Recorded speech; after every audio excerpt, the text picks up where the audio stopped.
kind of gave me the opportunity to be able to sort of delve into other areas vocally. There's definitely a lot more lows on this record, but I'd also feel like there's a little bit more melody in the vocals, a little, but I just feel like I kind of been able to get somewhere to a different place with the vocals as well on this record.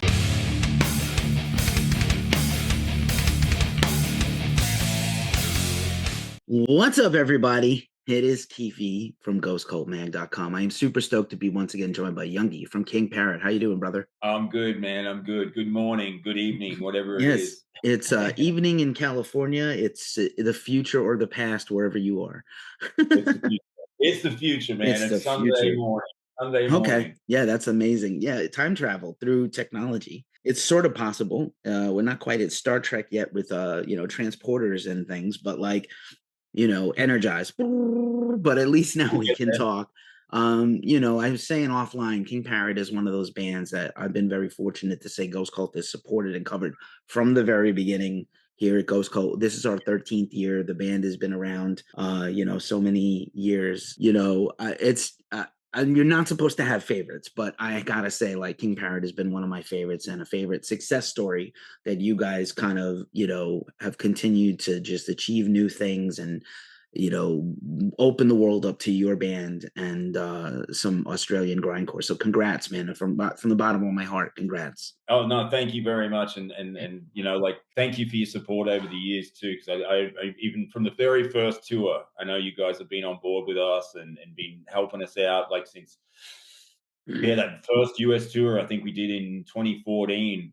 You guys have been right behind it, so Yeah. we're very very grateful, and yeah, what a cool thing, man! It's just been such a trip, such a trip. Right on. And you guys are having a stellar year, and the record is not even out yet. A Young Person's Guide to King Parrot coming out this June from Housecore Records. You're repping the shirt. I love it. A fun place to start is even before you guys aligned with Housecore and Philip got behind you, and props to him for just being a booster for the underground and bringing these bands with him on these enormous tours. Like, I don't think anybody envisioned how big this Pantera union could possibly get. But what does it mean to you to have that support even now, all these years later, that the label is behind you, Philip is behind you, you've been able to tour arenas, things that most grindcore bands, except for maybe Napalm Death, have never gotten to do. Yeah, that's exactly right, man. I was sort of saying that to someone the other day. I was like, on the last Europe tour, like we just got back from Europe. We did a whole bunch of shows with Pantera and Power Trip throughout Europe, and we got to play at Wembley Arena. You know, and I'm just like, what the fuck are we doing here? It was like there's like celebrities in the audience. There's like that dude Jason Momoa turned up to the show, and we got up and sang "Walk" together and stuff, and that was just like hilarious stuff. And you're right. It's we've had the opportunity as a grind, predominantly grindcore kind of band, I guess. Although we don't like to pigeonhole ourselves too much, but that's sort of that's the biggest influence in our sound for sure. Yeah, we've just had these incredible opportunities year after year, and I guess there was that little bit of uncertainty through the whole COVID time for everyone, of course, but for us, it was like we kind of separated a little bit as a band, so we weren't able to get together much, and it kind of looked a bit bleak there for a little while. But coming back, getting the opportunity to come back to the US in 2023, we got to do a bunch of shows with Pantera and Lamb of God on that little run. And we did a whole bunch of shows with Weed Eater as well, who have been great friends of ours as well for many years. And some headlining shows around the rest of the country. We played with Spirit in the Room and Filters Eternal. And that really just sort of set the fire under our asses again, man. We were like, we got to do a new record. We have to do a new record. So towards the end of 2023, we were like, we knuckled down and we got the songs written. And 2024, we did Not Fest out here in Australia with Pantera and Lamb of God again. And then we just kind of hit the studio for the rest of the year and made sure that we were, geared up for 2025, so it's all been coming out. The videos have been out, and the record will be out, in about a month. Right on. Music journalists, by the way, especially metal music journalists, we have lizard brains. We have like dino T-Rex arms and brains where we can't do anything unless it's given to us. I do think that the new record is probably like the most grind record you've done, because you have done all kinds of other, hardcore adjacent and extreme metal. We are also big Spirit in the Room fans. Shout out to Dennis. He's a good friend and a guy we've helped Yeah, support also. Love that dude. And yeah, just phenomenal, just a phenomenal amount of respect all around the board, because I'm sure you never anticipated as a band that you guys were gonna like get this, like, not to get this far, but just get this kind of opportunity, and you seized it. And I know the whole world had kind of a psychotic break during the plague, and yeah, luckily it's hopefully we don't go back to one the way things are going in my country, but you right. know I'm like, please, no more. I went like 600 days without a concert. I was gonna crawl up and shrivel up. You know.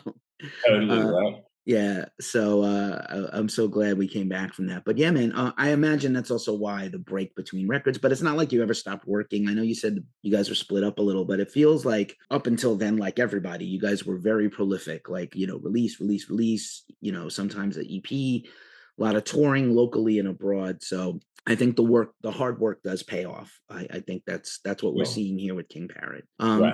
I never asked you. This has just randomly popped into my head. Like the name of King, like the name King Parrot. This might have come up in like a very early interview without me at Ghost Cult, but I know there's like a King Parrot Falls, but you guys are from Melbourne and not New South Wales, where that is. I looked it up, so I was like, where? Like, it's a cool name. It's different. Where did that name come from? Just randomly. I just like never thought about asking you before. Yeah, right. So I don't know. It was just a random conversation with a friend. There's a movie called Chopper. I don't know if you ever seen the Australian movie called Chopper, right? So it's about this guy who was a a serial killer kind of guy who was a bit of a vigilante, I guess, and that great film with Eric Banner. There's a scene in it where the character Keith George, the guy who's sort of they're in jail, and he's the guy he's putting the boot polish in his hair and trying to make his hair look all shiny. It's fucking ridiculous. And he calls Chopper a parrot. He says, "Oh, you're a parrot. You fucking he's always talking." And he's just they having it's right before Chopper stabs him in the face. And we were just watching it one day, and a friend of ours said, "You should call the band King Parrot." And I was like, "Yeah, that's I don't know. For some reason, it just kind of stuck." And I guess King Parrots are notoriously kind of loud and annoying, and I guess it's not too far removed from the sound. There you are. There you are. Loud and be loud and annoying and leave a Yeah, mark. I think that's what y'all have done. And again, the heavy world is better off for it. Let's be annoying till we can't be anymore, right? Because one of my favorite interviews ever, I interviewed Devin Townsend, and I asked him about what music he listens to when he's not doing music. And he's like, "Well, I make music that like definitely encroaches and imposes on people. So when I listen to music, I don't want to be imposed on, but I want to bother people with my whatever it is I do. I want to just yeah, bug people to yeah. notice me." And I was like, dude, that's brilliant. Like, I never thought of it that way. Like, I'm back to making music for the first time myself in a long time. I make pretty Right. heavy music. I listen to a lot of heavy music and stuff that's not, but I was like, like that has stayed with me for a long time. I was like, that's really wild, because like most of us, we like heavy music. We listen to heavy music. We make heavy music. Like that's kind of our Yeah, yeah. thing, right? But it's kind of interesting that he had a different take on it. What a wonderful guy he is. But yeah, man, this record's like I don't think people are ready for it. It's gonna kill them. It's gonna kill their ears in a good way. They're gonna be cranking it up. I love the album cover is like very chill and like old, like a very like unsuspecting, and then the music is just okay, 1 2 3 go, and there's Yeah. no let up on the whole record. There's no you took the chill out if there was any ever, like there's none. Which I love. It's real fast and to the point, which is what we want from y'all. So yeah, I feel like it is the most grindy record you've done that wasn't a little bit different, had different stuff in it. What do you think about that? Yeah, yeah, I agree. I think it's the most. I could never use the term polished when it comes to King Parrot because that just wouldn't be right. But if there was a most polished thing we've done, it would be this. But on the other hand, it's also the most abrasive, harshest, brutal, but tight album that we've done. And there's a few reasons behind that. I think songwriting wise, we took our time, but it was quite concentrated when we did it. We kind of got it done. When we started putting all the ideas together and writing and all of that sort of stuff, we kind of got it done. We got it nailed, and we jumped straight into pre-production. So it all kind of happened in quick succession, which was fantastic. And then when it came to the recording process, we used to go into the studio on the other records and just do it punk rock style.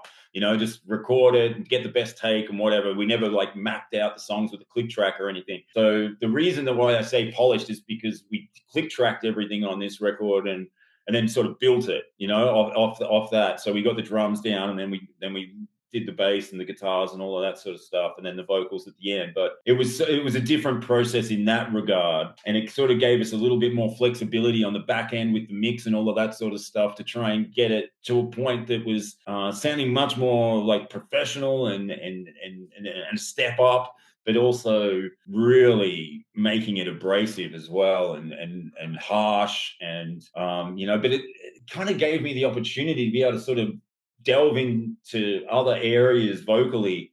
There's definitely a lot more lows on this record, but I also feel like there's a little bit more melody in the vocals, a little, but I just feel like I kind of been able to get somewhere to a different place with the vocals as well on this record. So I was really sort of happy that I had such a great engineer with Luke Walton at Danger Tone, who we hadn't worked with before.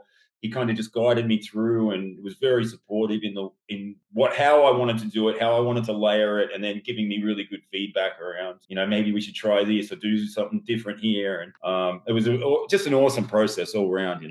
Right on, Youngy, helping me out with my segues because he's an expert at these things.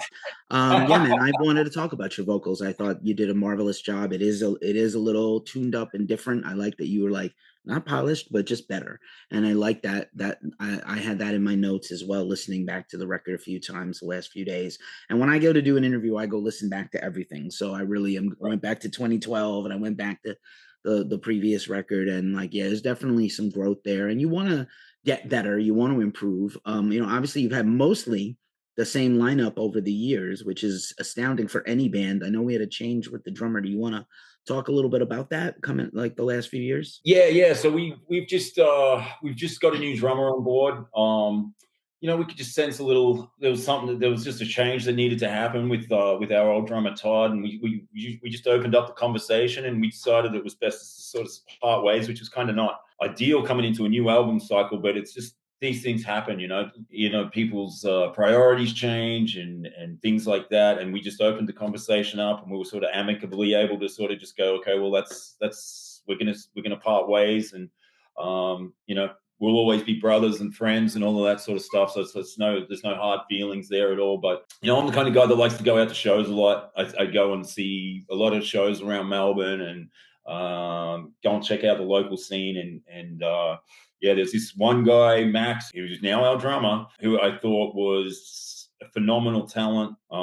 He has got amazing feel and groove, but he can do all the blasty stuff. He can do all the thrashy stuff. He can do all the punk stuff. He's just one of those guys that's able to absorb music. And I mean, I think it's one thing to be able to absorb the music, but then it's another thing to be able to actually perform the shit that you absorb, like I can absorb music, but it doesn't mean I can necessarily perform it. But this guy hears it and plays it. He's one of those kind of musicians where you go, fuck you, man, you can do everything, he can play guitar, he can play bass, he can play the drums. He's an incredible fucking drummer, man. It's amazing. And he's also a sound engineer, so that's really cool in that sense. And since he's come on board, we've been sort of jamming the last month or so, and all the songs, even all the old songs that we've sort of written from the Todd era, from the last few records, Max is putting a whole different spin on them, and he's got this groove and this feel that we haven't sort of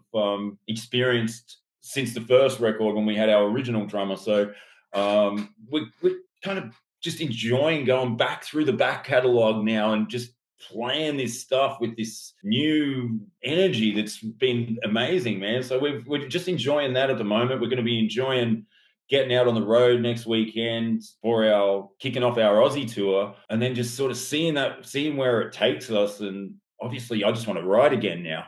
I just want to do another record straight away.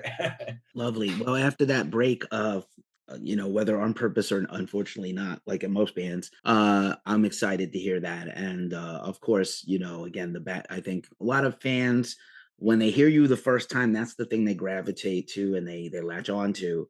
But I think it's important, like the first fan of your band needs to be y'all, needs to be you guys, because Totally otherwise right. it's not fresh anymore, right? And then Yeah. you never want to be in that band where you don't like doing it, or like, oh no, I have to play this song again. And so a new member who hears things a different way and maybe interprets a different way changes how the rest of you who've been together a long time perform it. Maybe it changes a little in a fresh way. Ask Philip how many thousands of times he's had to do Walk or a New Level, and I'm sure he loves doing them because now, Right. like they're getting their flowers and touring with Metallica and arenas and stuff, Yeah. which they didn't do much of back in the day, other than festivals. But like, yeah, man, it could be I know it could be a drag. I once had a band for a long time, and we were like 7, 8 years later doing the same couple of songs, and I love doing them because they were my songs. But I was also like, is everybody hating this out there? Like, can we do some new shit? Because like they must be bored, man. Like, even though I love this song, I can't play it every show. It'd be killing people. Killing the vibe, so yeah, I noted the production. I love the brevity of the record. It's just what it needs to be. I start feeling, I don't know, like, what's an EP, what's an EP, what's an album in punk or grindcore or hardcore metal. After about 40 minutes, I start to like, what's going on here? Unless it's a really excellent record, I start to lose track. Yeah. And my podcast partner is fond of saying like 42 minutes is the optimal amount of music for a new release of any kind. So we Right. fight about what is a record and what isn't, because he's like Mr. Vinyl. But Yeah. and Yeah. Yeah. and how wild that in the time of King Parrot, vinyl has made a huge comeback. Cassettes are a thing. Yeah. You might be able to get an 8-track of this record someday. I don't know what other format is going to come back. The Victrola we'll do like Russia, and we'll make records on X-rays and spin them on X-rays someday if we run out of the petrol for the vinyl, right? The different colors and the molds and stuff. But super cool. Like, I think Housecore, like I said, has done a great job, not just Philip personally supporting you, but putting this record out, in the world. And I must be super cool to be able to get a vinyl. I'm sure you never anticipated having a vinyl of your band in ever. Yeah, I mean, yeah, it's been one of those things. I think from the first record, like when we put that out in like 2012, I think we just put it out on CD and digital, I guess. And then that's sort of kind of when maybe it was around that time or just before that the vinyl resurgence kind of started. And I was like, we have to put it out on vinyl. So we did a pre-order for that first record, and I think we ended up getting 500 copies or something, and we sold a ton of them like straight off the bat. And so that's when I was like, well, that's great. Everything's got to be on vinyl. It's so cool. I love vinyl. I'm a big collector myself, and I have way too many records. Nice. What's your favorite single vinyl record you own? I'd love to know. One that I always go back to is the Who live at Leeds. Just a classic live record. It's got great energy. It's one of my favorite albums of all time, and I love listening to that. And another one that's close to my heart that I always have to mention because my father gave it to me. Well, I don't know if he actually gave it to me or I stole it, but it's AC/DC "Dirty Deeds Done Dirt Cheap." That was something that I grew up with as a kid. My old man always had that playing, yeah, that's just a special record for me. Although Power Rage is my favorite AC/DC album, Dirty Deeds has a special spot. Nice one, nice one. Those are great. And I've been told, once again, by my partner there from my other podcast, that the Aussie and the New Zealand presses of the original AC/DC records with Bon are phenomenal. I gotta go visit him and hear them because he has them and I don't. But Yeah, yeah, yeah. amazing, man, amazing stuff. Just to wrap things up. So I know you guys are heading out on the road, which is why we're doing this interview now, ahead of the record a bit. And what else is on tap for you for the year? Do you have anything you can?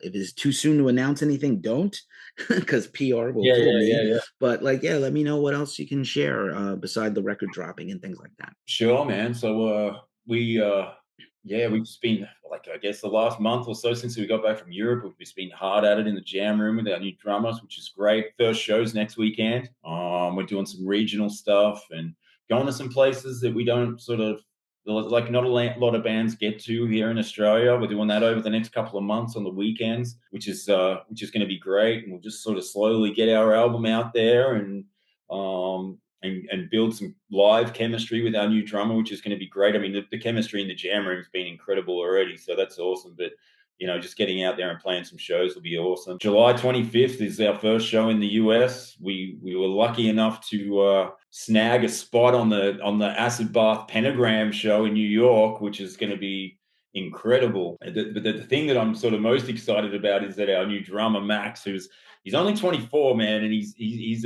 a phenomenal musician. And his first show in America is going to be at Paramount Theater in Brooklyn with fucking Acid Bath and Pentagram, dude. So I'm just like, I'm so happy for him. And then like a week later, we start with Pantera at Amon Amarth, which is, those shows are obviously going to be monstrous. But I'm just so stoked that we've got like a show like that as our first show on the tour to launch our new record with Acid Bath and Pentagram. That's going to be really cool. So yeah, it's that's all going on. That'll take us right through to September, and then I guess we'll do part 2 of our Aussie tour when we get back and get to some of the places that we're not getting to. We're talking about doing Adelaide and Perth, and then we'll go up to Brisbane, and we get up around there. We're not doing that on this run, so we'll get to a few of the places that we're not getting to on this part 1 of the tour. And then man, we're really excited just to start writing again now that we've got a new drummer. It's like we just want to write, so we're going to get back into the studio pretty quickly and start jamming and getting some new ideas together, and then we'll just see what happens in the new year, whether that's recording or getting back on the road. Obviously, we'll probably try and do another couple of tours. It'd be great to get back over to you guys in 2026 and do a tour and back over to Europe as well. And then, we'll just see where it takes us. But we're definitely feeling rejuvenated having a young man come and join us on the drums who's only 24. And we've just got this energy and enthusiasm for the band now that's been quite infectious. So it's great that we've got so much cool stuff coming up. Amazing. Nobody's happier about the Acid Bath reunion than me. Believe me when I tell you. Oh man, humongous Dax as a guy that used to yell into a stick and is now once again yelling into an electric stick in a band. Nobody is like, he's one of the best frontmen and lyricists and songmakers ever. His recent solo record from January, by the way, is fucking phenomenal. I love that, man. Top 20 for me so far this year. Yeah, me too. Like that, I have not stopped listening to that record since it came out. Like I don't even want to listen to anything else. Those 7 songs are some of the record of the year for me, for sure. Yeah, it's up there. It's incredible. It's had a profound effect on me, that album. And I think I heard an interview he did a while ago, and it was just like, he just honed his craft for the last sort of however many years he's been absent from the scene. And I love that, man. And obviously love Acid Bath. Yeah, I've been watching it all happen from over here on YouTube. Yeah, we had somebody at the first show, so we're lucky for that. We have some people tight with that the NOLA scene. Just a last question, because I always like to end these with a wild card, and you've been amazing as always. I expect nothing less than the best from you guys. As a future traveler to your homeland, what non-touristy thing should I do? Should I visit your hometown? What should I do as a visitor, but not to do the most touristy thing? What should I do? I would say, as a music fan, I mean, if you're a music fan, I think there's a little stretch of pubs and clubs in Melbourne, in the 2 suburbs. It's sort of inner city Melbourne. But there's like a little stretch along this street called Johnston Street. And if you love heavy music and live music and all of that sort of stuff, there's like the Bendigo Hotel. There is like a really cool pizza place called Thin Slizzy. Yes.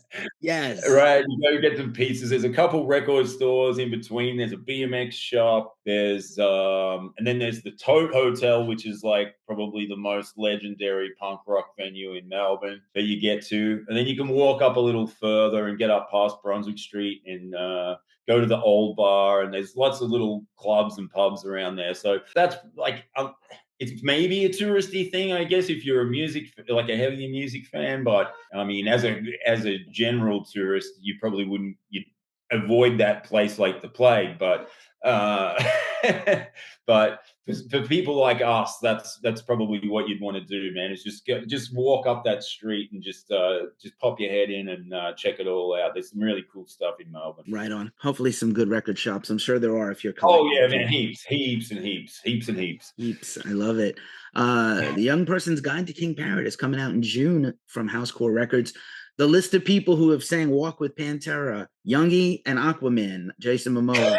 Not too shabby, sir. Always a pleasure, man. Thank you again for what you do. I'm Thank you, really, brother. again, just proud to help keep supporting you and keep the flame going. And when you get to the States, it's either if I don't see you, someone from our crew will come out and cover one of those shows. I'm super pumped. Awesome, man. It'd be great to see you in the flesh if we can. And yeah, take care. And thanks again for your support. We're always very grateful.